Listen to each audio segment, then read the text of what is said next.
Hi there. This is a video about what makes the Joyous treatment unique. We prescribe a very low dose of ketamine. Now, ketamine is usually considered a psychedelic, but at the doses that we're using, it's what's known as psycholytic. And the psycholytic state is a really underappreciated opportunity for mental health. So how's it different? First, the person is what's called fully oriented. No part of you is offline. You're present. You know where you are. You're aware of what's happening, and you can direct your own attention. With a psychedelic state, you're on a journey and your mind can take you where it wants to go. But with a psycholytic state, you do have that control over your own attention. And it feels very different. It's actually calm, spacious, open, whereas a psychedelic state can be overwhelming. We often do hear the things that bother me just glide off my back, and it's important to understand why that is. So ketamine is an anesthetic, which means it has dissociative properties, and with a psychedelic dose, it can actually make you feel separate from your sense of self, or what people call ego death.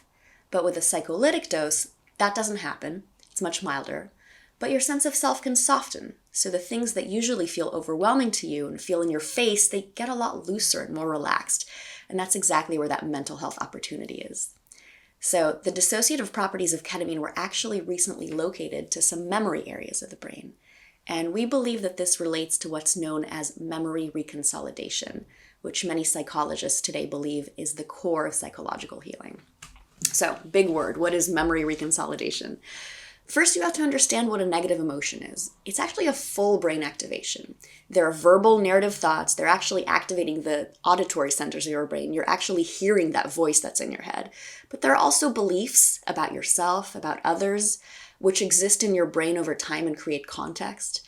There are related memories. There's a whole lot of bodily sensations. And unfortunately, when it comes to negative emotions, what makes them negative is that the bodily sensations are actually very unpleasant. Think about depression. It feels like a sickness. It's heavy and achy.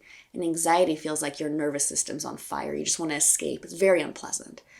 What happens is when someone's been suffering from anxiety, depression, trauma for a long time, all of those related pathways in the brain become more and more grooved. They're used over and over again.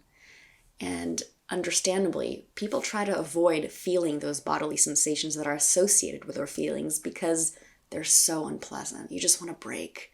But with ketamine, you suddenly have the ability to access those brain networks without being overwhelmed by those unpleasant sensations because of that mild dissociative piece that we described. Suddenly, you can experience the thoughts and beliefs and memories that usually cause you distress, but they become tolerable. They kind of glide off your back. You can process them. This allows your brain to build a new relationship with the things that have been making you feel unhappy. And it reconsolidates, which means it refiles those memories about the things that make you unhappy without the unpleasant bodily sensations. It's actually similar to how exposure therapy works. You get exposed again and again to something that makes you panic until your brain starts separating that thing from the unpleasant sensations of panic that it used to be associated with. But with ketamine, it happens much more quickly. And ketamine is also very neuroplastic, which means that these new pathways have a chance to replace the old ones. So we hope this gives you some understanding of how this medicine works and what you can expect. Thank you for listening.